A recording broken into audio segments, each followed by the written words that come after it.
Good morning, students. Today we are going to discuss about the topic adult teaching and different methods of teaching for adults. तो dear students, सबसे पहले हम यह discuss करेंगे कि जो एडल्ट को पढ़ाने के लिए जो डिफरेंट डिफरेंट टीचिंग मेथड्स है, उसे समझने से पहले हमें इन बातों को ध्यान में रखना चाहिए कि एज अ ट्रेनर हमें एडल्ट को पढ़ाने के लिए किन-किन बातों को ध्यान में रखने की ज़रूरत है। तो सबसे पहले हम ये डिस्कस करेंगे कि what every trainers needs to know about adult learning styles. तो हम इसके बारे में डिस्कस करेंगे कि हर ट्रेनर को एडल्ट के लर्निंग स्टाइल्स को समझना चाहिए। देन आप यदि एडल्ट के लर्निंग स्टाइल्स को समझते हैं तो उसके लिए उपयुक्त टीचिंग मेथड्स कौन सा होगा उसे हम यूज करेंगे। तो हम इसे डिस्कस करते हैं। सबसे पहले एक कंसेप्ट है जिसे हमें समझना होगा कि adults are not empty vessels. Teaching adults is not like a teaching children. Traditionally, children are viewed as empty vessels into which teachers can pour knowledge. Parents and teachers try to control the information that goes into the classroom to determine the quality of learning that comes out. Trainers cannot control adults this way. Children have little real-world experience upon which to base their learning. Adults have a great deal of accumulated experience that can enrich their education. Adults can compare and contrast new knowledge against past learning. What we learn in childhood from the foundation of what we learn as adults. Our life experiences can add to, that, thus creating a substantial reservoir of information. Developing insight into how adults learn helps trainer become more successful. Understanding and using learning styles of individual or adult. Individuals are most effective when they are taught in their personal learning style. There are several diverse views on learning styles and related literature. For the purpose of this point of view, we will review three major types of learners. While most individuals can learn using any one of these styles, most people have one which they prefer. Trainer Training for adult learners will incorporate presentation methods to engage as many of these styles as possible to be effective for a group of diverse participants. A look at three learning styles: visual learners, auditory learners, and kinesthetic learners. Visual learners are those who generally think in pictures. They often prefer to see things written down in a handout, text, on a overhead or PowerPoint slide. They find maps, graphs, charts, and other visual learning tools to be extremely effective. They remember things best by seeing something. Auditory learners. Auditory learners are those who generally learn best by listening. They typically like to learn through lectures, discussions, and reading aloud. They remember best through hearing or saying these aloud. Kinesthetic learners. Kinesthetic, also called tactile learners, are those who learn best through touching, feeling, and experiencing that which they are trying to learn. They remember best by writing or physically manipulating the information. A variety of tools and tests are available online and in print to help individuals understand their best personal learning styles. What makes training for adults work? What is in this for me? The trainer's job is to motivate adults to learn. You can awaken their motivation to learn. You cannot force it. Adults learn effectively when they want to develop a new skill, to acquire new information, to fulfill inner desires, to improve professional competence. Adults learn best when what they are taught seems useful. Most attend training because they want to be there and because they have chosen to learn something new. However, they need to buy into the value of training. Trainers need to uncover issues that will motivate adults to participate.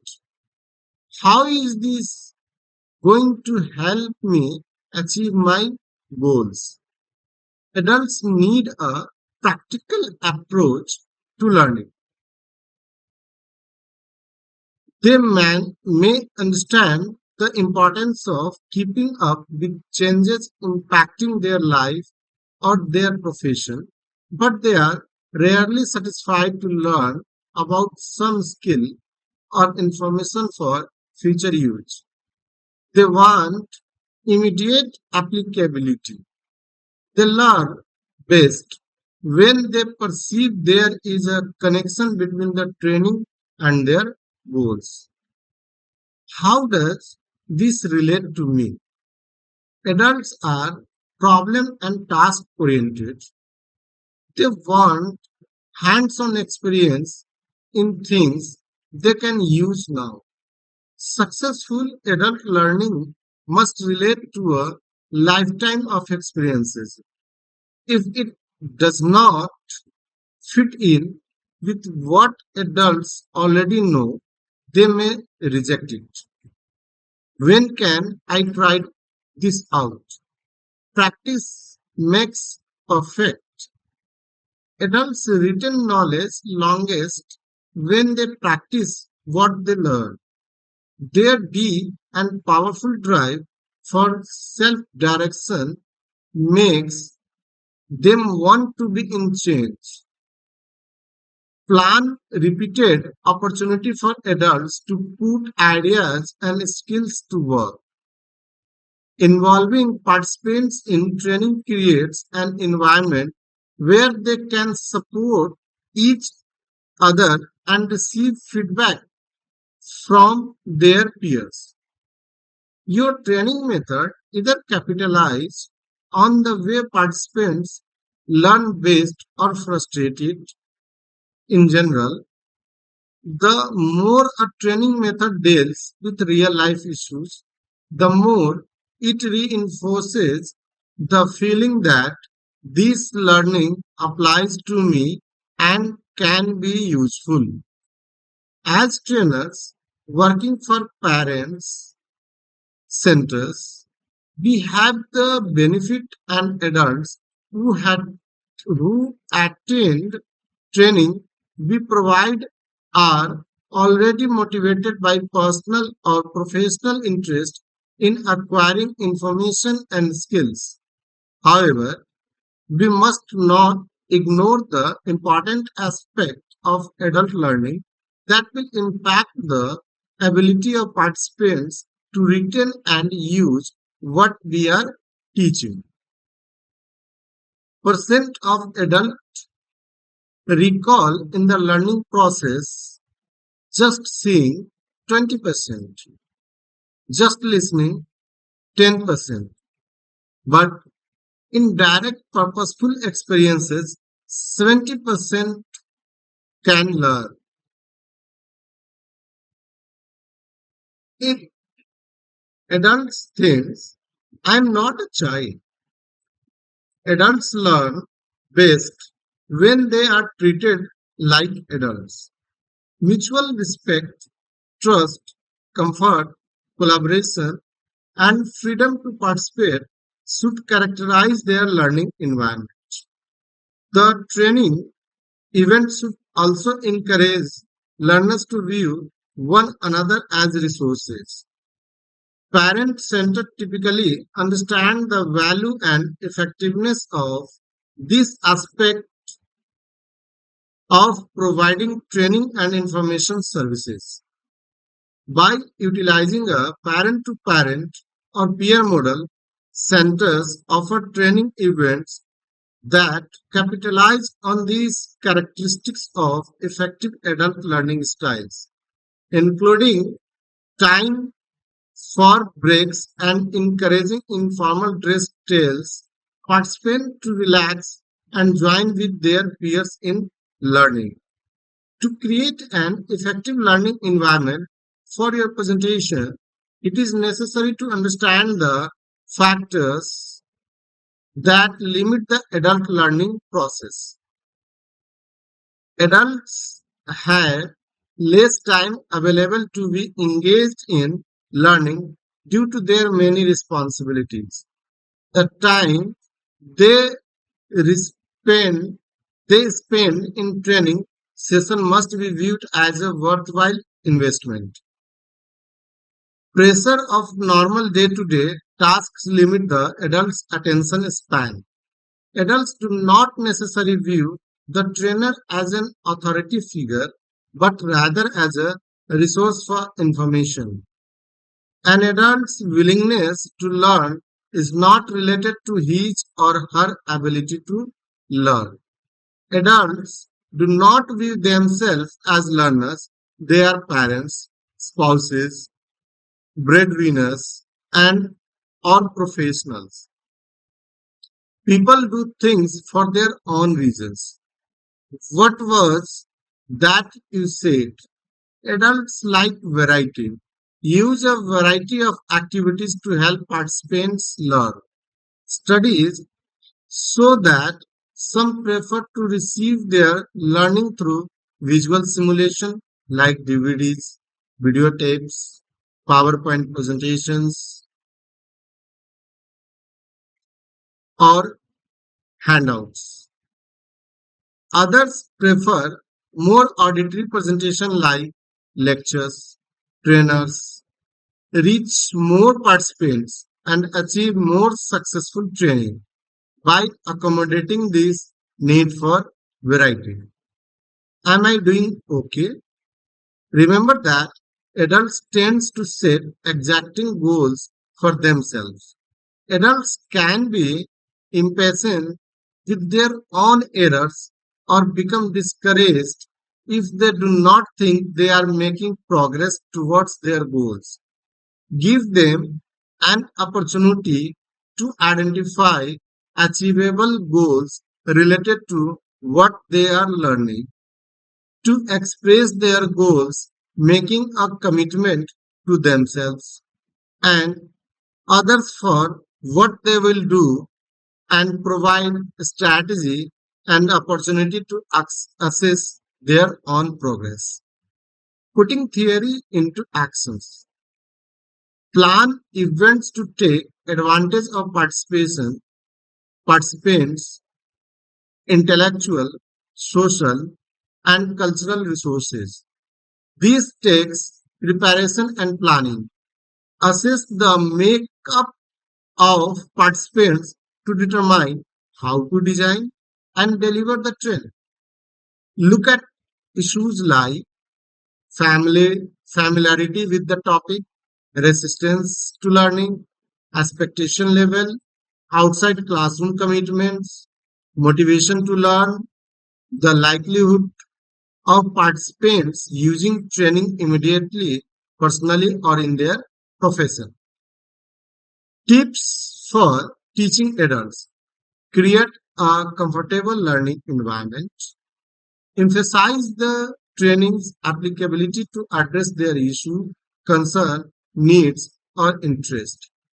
Give practical examples or let participants role play or practice activities that will help them apply the new information. Relate training to their needs. The material presented to adults must be intended for direct and immediate application in order to keep their interest. Begin with ideas and concepts familiar to the participant as a first step to the new ideas you plan to teach. Keep them actively involved. Adults have a tolerance for sitting and listening. After making a major point, ask participants to think how it could relate to their situation. Utilize a variety of training methods to vary their presentation of information and help participants understand the meaning of the new knowledge or skills. Encourage them to share ideas or information. Explain the information and encourage and answer the questions. Get feedback, reinforcing the positive and redirecting the negative. Since learning in learning is an act of changing, give feedback to the participants on how they are doing. Provide opportunity to practice what is learned to assist retention, as for role plays or simulations. Use a variety of training methods that aid adult learners, as for team teach, use co-presenters, use visual aids, use PowerPoint effectively, make diagram of key concepts, guide note taking, encourage and use questions and provide answers, encourage group discussions, use brainstorming, involve learners through written participations, use role plays or simulations, illustrate with a case study or practical examples, structure a lecture to solve a problem, prepare supplementary handouts, guide follow up and summarize. As a trainer, be prepared with optional activities and strategy to incorporate as your training progress in response to participants. Characteristics of adult learners. Because the adult learner is primarily in charge of his or her own learning, the teacher of adults has a different job from the one who teaches children. Since the 1970s, adult learning theory has offered a framework for educators and trainers. According to Malcolm Knowles, 1973, a pioneer in adult learning, based his work on the concept of andragogy, that means the art and science of how adults learn. He noted the following characteristics of adults. First one is need to know why they are learning something. Learn through doing, are problem solvers. Learn best when the subject is of immediate use. Prefer social interactions. Want to use their life experiences in the classroom. Want to integrate new ideas with existing knowledge. Key tips for teaching adults. Plan some activities where students can direct their own learning. Use active participation and groups for social interactions. Use a variety of teaching and learning methods, including hands-on learning. Make the learning relevant to what students will be doing when they leave the classroom. Spend less time lecturing and let students work on solving problems. Provide a supportive learning environment with multiple resources, breaks, and opportunity to task questions and correct mistakes. Principles for teaching adults is MIME.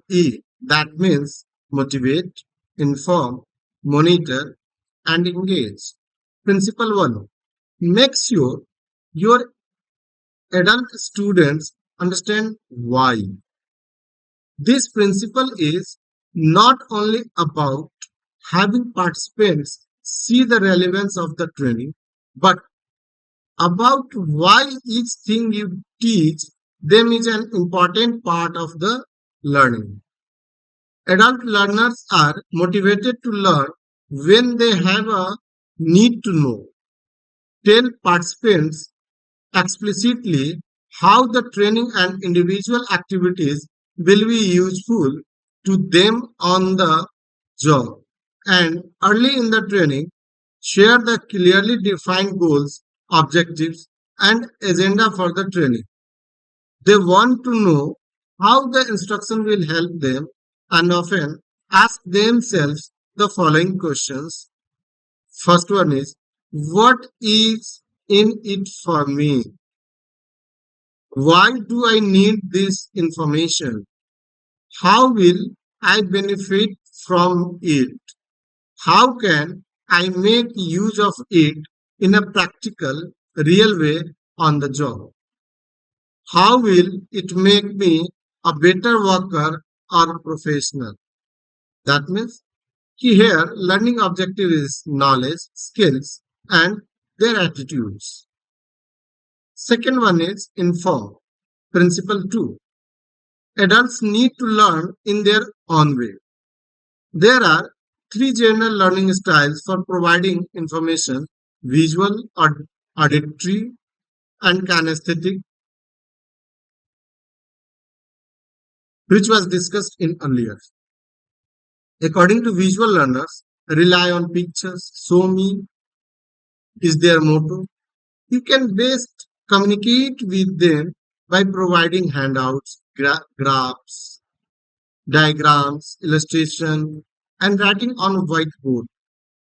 Auditory learners listen carefully. Tell me is their motto. They will pay attention to the sound of your voice and actively participate in the discussion. You can base communication with them by using stories, examples, case studies to help them remember information, discussion, and oral reports of working groups. Kinesthetic learner needs to physically do something to understand it. Their motto is let me do it.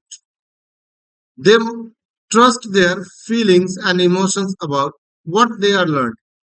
They prefer activities, role playing, simulation games, and allowing them to practice and why they are learning. For this, method of instruction is group activities as for case studies, simulation, games, problem solving. Whereas individual activities are, individual instructions are self-assessment, quizzes, reflections, and lectures method. Monitor. Principal third. Principal participants feel respect and encouraged. Feeling respect means the instructor knowledge the adult learners experience and current knowledge and creates an environment that conveys respect for everyone in the room.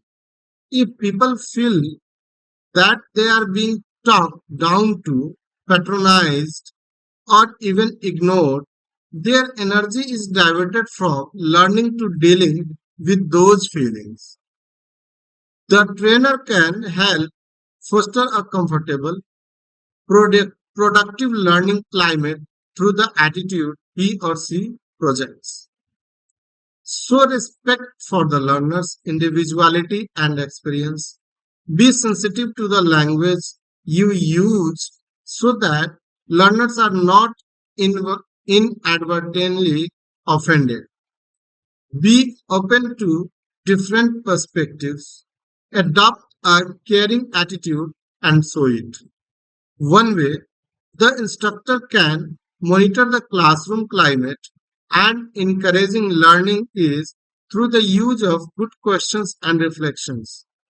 Probing questions can invite participation and encourage participants to reflect on what they learn.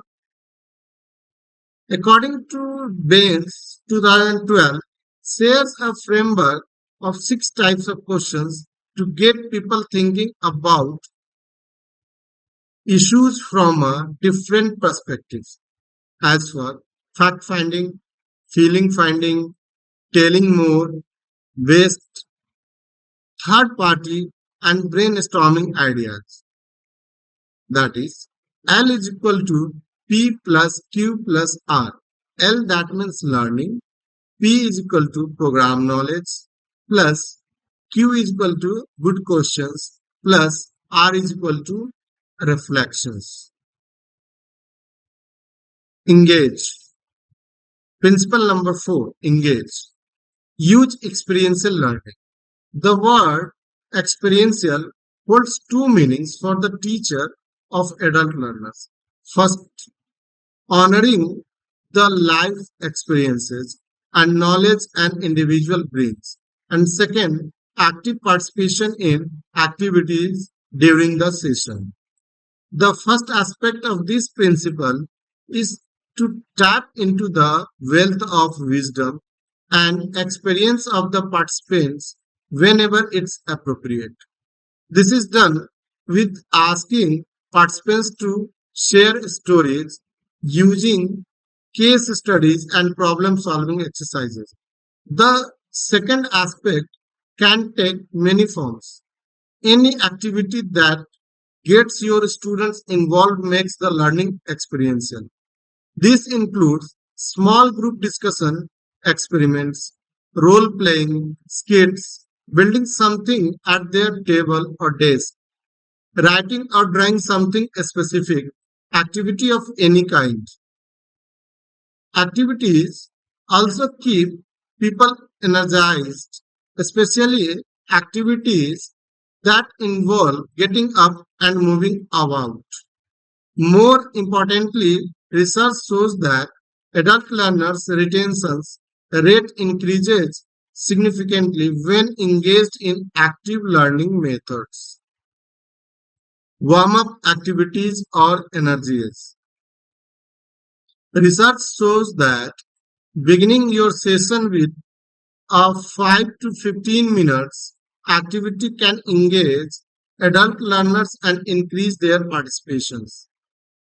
They can serve to focus your participants on a new topic, open up creative thinking, and help them to apply their own learning in a new ways. The feedback can also give the instructor a reading of the current knowledge and experience the participants already have. According to learning pyramid, according to lectures, average retention rate is या memory यदि learning केवल lectures method से सुनते हैं तो जो यादाश्त करने की जो क्षमता है वो लर्नर्स के 5% रहते हैं। यदि वो रीडिंग करके किसी चीज को सीखते हैं तो वो 10% तक याद रखते हैं। ऑडियो विजुअल यदि देखकर और सुनकर किसी चीज को सीखते हैं तो वो 20% तक याद रहता है। डेमोन्स्ट्रेशन मेथड से यदि वो सीखते हैं तो 30% तक याद रखते हैं। वेयर है जब एक्टिव पार्टिसिपेशन के रूप में करते हैं, जैसे डिस्कशन ग्रुप मेथड से यदि वो किसी लर्निंग करते हैं वो तो वो 50% तक सीखते हैं। प्रैक्टिस बाय डूइंग और लर्निंग बाय डूइंग करके सीखते हैं तो 75% तक वो याद रखते हैं। टीच अदर्स इमीडिएट यूज, और यदि वो इमीडिएटली दूसरे को उसके बारे में सिखाते हैं तो वो 90% तक याद रखते हैं। Now we are going to discuss about the different teaching methods for adults, क्योंकि अभी तक हमने ये देखा कि as a trainer, as a teacher, हमें एडल्ट लर्नर को सिखाने के लिए किन किन बातों को ध्यान रखना चाहिए। तो अब एडल्ट लर्नर के लिए सिखाने के लिए कौन कौन से मेथड्स सबसे उपयुक्त हो सकते हैं। तो आइए अब हम इसके बारे में जानते हैं, सीखने का प्रयास करते हैं। Effective adult teaching methods leverage the unique characteristics and needs of adult learners. Here are some commonly used methods. First one is lecture methods. Lecture methods, that means it is one of the oldest methods used in classroom by teachers to impart knowledge to students. So, it is becoming necessary to explain the meaning, merits, and pitfalls in lecture methods, and also provide hints for effective utilization of this method. Teaching in its simplest sense is imparting knowledge. It is the connotation of experience. This experience may consist of facts, truths, doctrines, ideas, or ideals, or it may consist of the process or skills of an art. The teacher is the sender or the source. The educational material is the information or message, and the student is the receiver of the information. This type of sending and receiving is known as communication. There are various modes of communication. It may be taught by the use of words, by signs, by objects, by action, or by examples, but whatever the substance, the mode, or the aim of the teaching, the act itself, fundamentally considered, is always substantially the same. It is a communication of experience. It is like painting a picture one conceives in the mind of another. It is influence over the thought and understanding and the shaping them thereof to the understanding of some truth which the teacher knows and wishes to communicate. Lecture method of teaching, their merits and demerits. Lectures, in the sense, are systematic presentation of knowledge. It is considered as effective means of teaching. It is oldest method given by philosophy of idealism as used in education. The lecture method refers to the teaching procedure involved in clarification or explanation to the students of some major ideas. This method lays emphasis on the penetration of contents into the minds of the students. Concepts of lecture methods. Teaching by lecture is probably one of the oldest methods used by classroom teachers. As a widely practiced method of teaching, a teacher can reach a large number of students at the same time. A large amount of materials can be covered in a short period of time. This is a teacher-centered approach involving largely a one-way form of communication from teacher to students. The teacher, as the authoritative figure, does most of the writing and talking, chalk and talk, with the students as mere passive recipients of information listening and writing down a few notes and asking few or no questions. The basic fundamental postulations of this type of methods are that the teacher has knowledge or can acquire knowledge and that the teacher can give knowledge to students. The lecture method is considerably cheap to operate since no special teaching aids are required. It requires nominal planning. Its expository nature provides the teacher a feeling of security as the influential figure in the class. No matter how easy this method may appear, teachers must make efforts to plan and organize their lecture to cover the subject matter to be presented and the manner in which it will be presented. In the introductions, the law teacher should identify the subject of the lecture and connect it with the past lesson and try to stimulate interest on the subject matter. The body of the lecture should be presented in a logical order, building from what the students already know towards new knowledge that the teacher wants them to absorb. Knowledge is presented in small enough doses so that the students can absorb the material and at a slow enough pace. The pace, however, should not be too slow to make the students disinterested. Both the level of vocabulary used and the technical nature of the subject must correspond to the capacity of the students. Teacher is more active and students are passive, but he also used questions answers to keep them attentive in the class.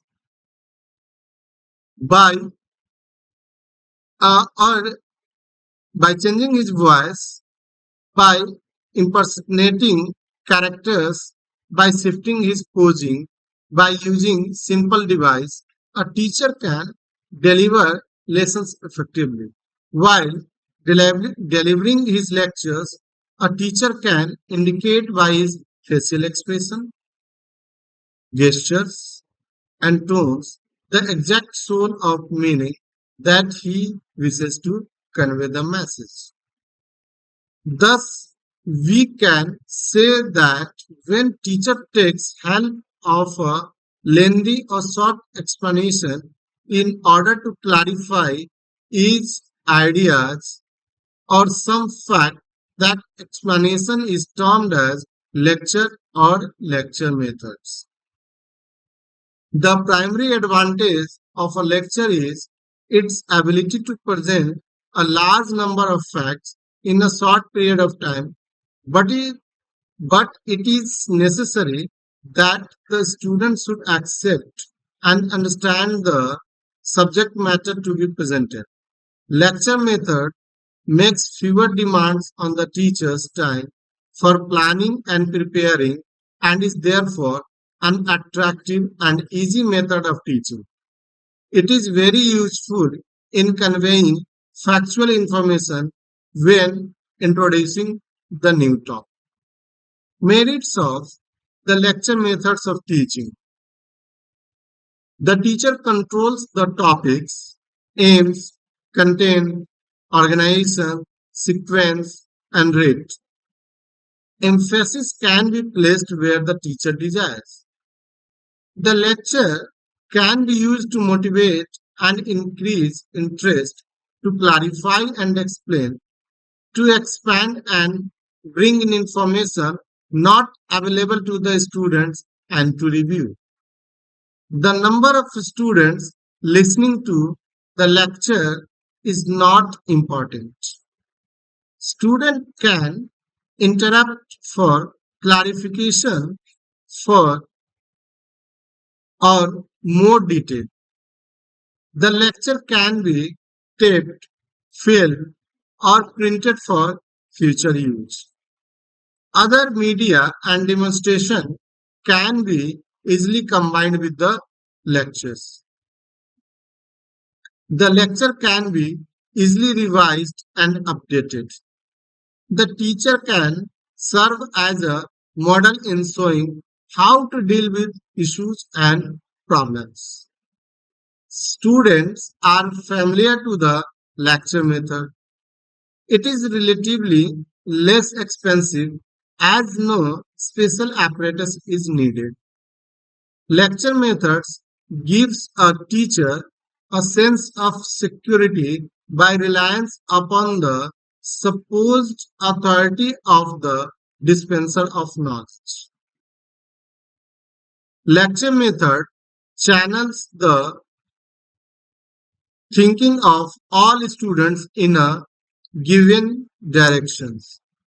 Large materials can be covered in a short time of period. It is very economical to use.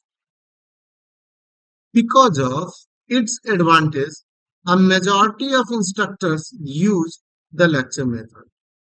The lecture is one of the most efficient teaching methods for presenting many facts or ideas in a relatively short time. Material that has been sensibly organized can be presented quickly in rapid succession. The lecture is particularly suitable for introducing a subject. To ensure that all students have the necessary background to learn a subject, we can present basic information in a lecture. By using the lecture in this manner, we can offer students with varied backgrounds of common understanding. A brief introductory lecture can give direction and purpose to a demonstration or prepare students for a discussion. The lecture is a convenient method for instructing large groups. If necessary, we can use a public address systems to ensure that all students can hear us. The lecture is sometimes the only efficient method to be used if students to faculty ratio is high. The lecture is often useful to supplement material from other sources or for information difficult to obtain in other ways. If students do not have time for research or if they do not have access to reference material, the lecture can be a good help. In subject areas where information is available in widely scattered places, such as in textbooks, journals, tapes, etc., the lecture allows the instructor to summarize and emphasize the pertinent material. Reports, current research, and information which change frequently may not be easily available in written form, and the lecture can give students the most up to date information. The lecture allows a large number of students to receive information from real experts in a subject. In general, a person who can speak from actual experience or a scholar who has carefully analyzed the results of research will have great credibility with students. The lecture is often the most effective way of communicating the energy and enthusiasm of a person who has actually experience in a field, thus motivating the students. Demerits of the lecture method. Lecture method is a very traditional method of teaching and therefore ha- has received a great deal of disapproval. In this modern era, when educational methods and curriculum contents are undergoing extensive reforms, we cannot continue with the old tradition as it is not so effective. As well as the grown up, students cannot listen to someone continuously. Also, it does not provide the students opportunity to practice communication or manipulative skills. Lecture method does not promote learning since it discourages the students' activities, thus denying ample opportunity for assessment of progress. It encourages rote learning and allow little scope for the students to develop an inquiry mind and critical thinking towards their learning. It is not suitable for slow learners. Lecture method is not adequate in teaching certain types of concepts, for examples, attitudes, and feeling, which are not learned through pure theory. Due to its expository nature, it is very difficult to adapt to individual differences among students. It makes students to be passive listeners, and this does not allow students to be actively involved in both the planning and development of the learning. Consequently, the desired learning outcomes may not be achieved. The following can be listed as disadvantages. Some of the students may already know the content of the lecture, while some may not be ready for the lecture. Those who now may not be interested, those who are not ready may be restless.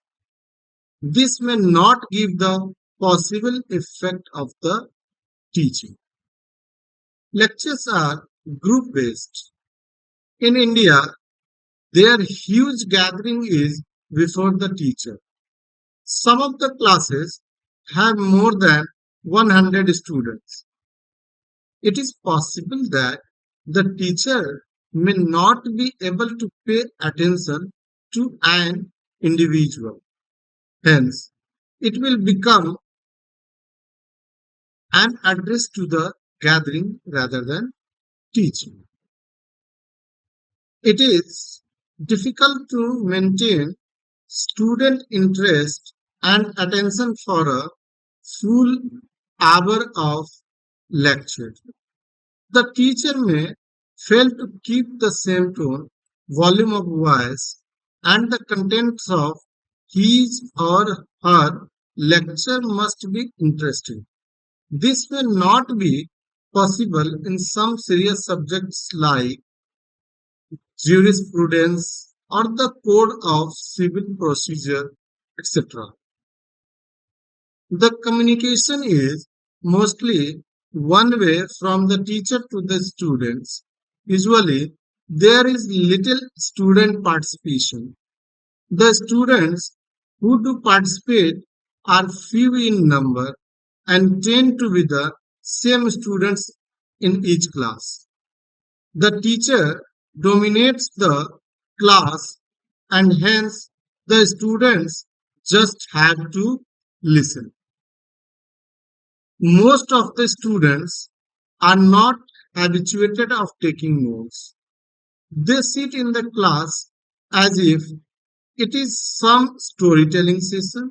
Students either want dictation or simply purchase tailor-made notes from market without understanding the gravity of the subjects.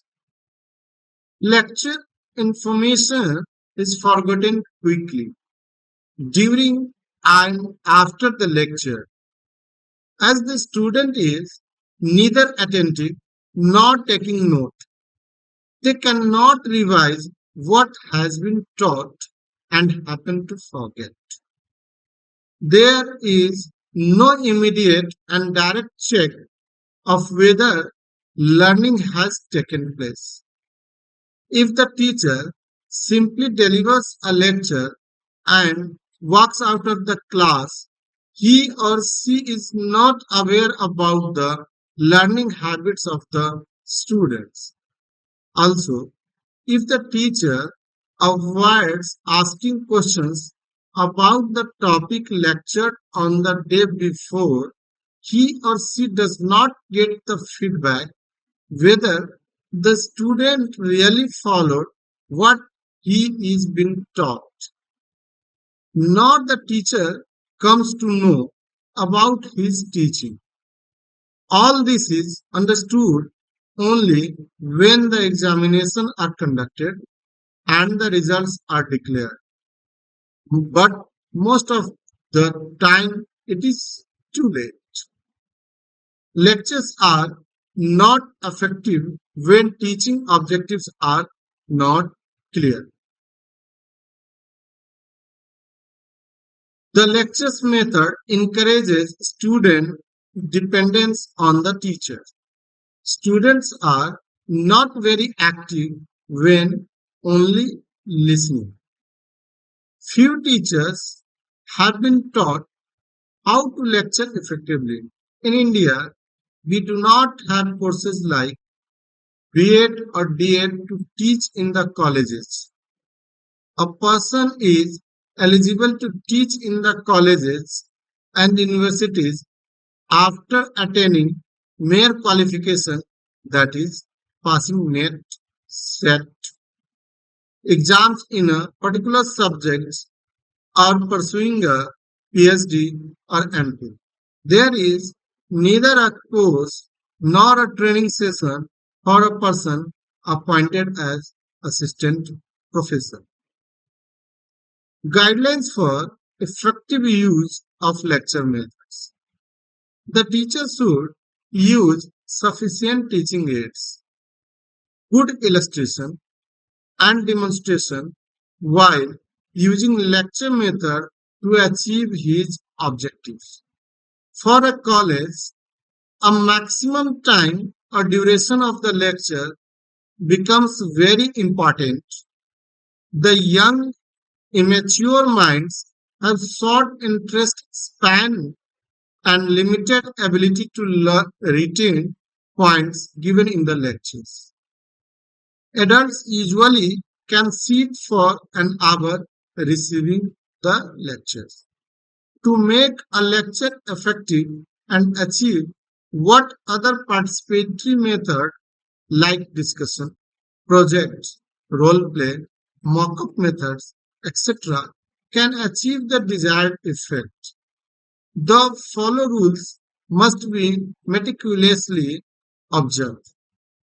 The student must sit on comfortable chairs, benches, facing away from windows to avoid light rays in their eyes. The teacher should keep distracting noise to a minimum. This is because outside noise prevents the students from hearing the teacher and distracted their attention. The room should neither be too cool nor hot. If the students are uncomfortable, they will be irritated and will not be able to concentrate on what the teacher is saying. The teacher should avoid many movements because it attracts students' attention. He should ensure that every student sees and hears him from any angle. If aids are being used, he must not get between the aids and the students, otherwise, he will block visibility of the students. Teachers should avoid coverage of too many concepts, for this may tend to confuse the students. Rather, the lessons should be summarized to help students review and understand the major concepts, and retention will be increased. Teachers must encourage students to ask questions and make comments, as this may reduce boredom. Finally, no single teaching methods should be used. To maximize learning, therefore, a lecture should be followed by discussing, questioning, practice, or some other methods. Very rarely can a lecture by itself accomplish a teaching activity. Though it is often said the lecturing is a poor teaching method, it is a kind of last resort for instruction. A lecturer must know how to impart information or stimulate interest effectively. If the lecture is poorly presented, badly organized, dull, and uninspiring, we fail consequently. Even when the lectures are finely presented and well organized, and the lecture's charismatic personality, it is still a poor method because lecturing tends to keep students passive. After all, the whole aim of the teaching to make students think, and it requires personal activity on their part. Most of the time, the professors have to teach vast numbers of students, and there are some subjects in which a base has to be built and introductions performed. One has to start somewhere, and for that kind of subject, a lecture may be just fine. When our objective is to communicate some basic facts, some basic terminology, or some initial understanding about our field, the lecture can be a very useful teaching method. The trick, of course, is to do it well, knows how to begin. The beginning can be introducing the subject and its importance. To begin planning lectures, ask yourself many questions. For example, what is the topic one is to deliver? How does one tell his students about it? Attempt to answer these questions. Also, be aware who is the audience. One can begin by addressing an imaginary audience or practice before professor, friends, or colleagues. Don't forget our job is to educate the students, not one but all. All those students who sit in front of us. Hence, to accomplish this goal, the task is to make them feel that they want to achieve something about the subject, which makes it worthy to be taught. If taught with the awareness, it becomes significant intellectual achievements. Focus on your subject. You must know what things you should do, what should you not do with your subjects. While teaching any course, one should not deliberate on what is at the background, or don't go into the history or formation of any law unless required. Moreover, a student does not want to know unless they are of higher class, or they have some curiosity pertaining to information he has regarding the same. One must not put emphasis on what one knows. It is very important that the lecture helps his students create links between the facts they are learning. It is necessary to spend a lot of time unless you are able to show them how to create links information outside the field, because law never operates in vacuum, nor can it remain alone. Example: the criminal procedure code cannot be understood without studying Indian Penal Code.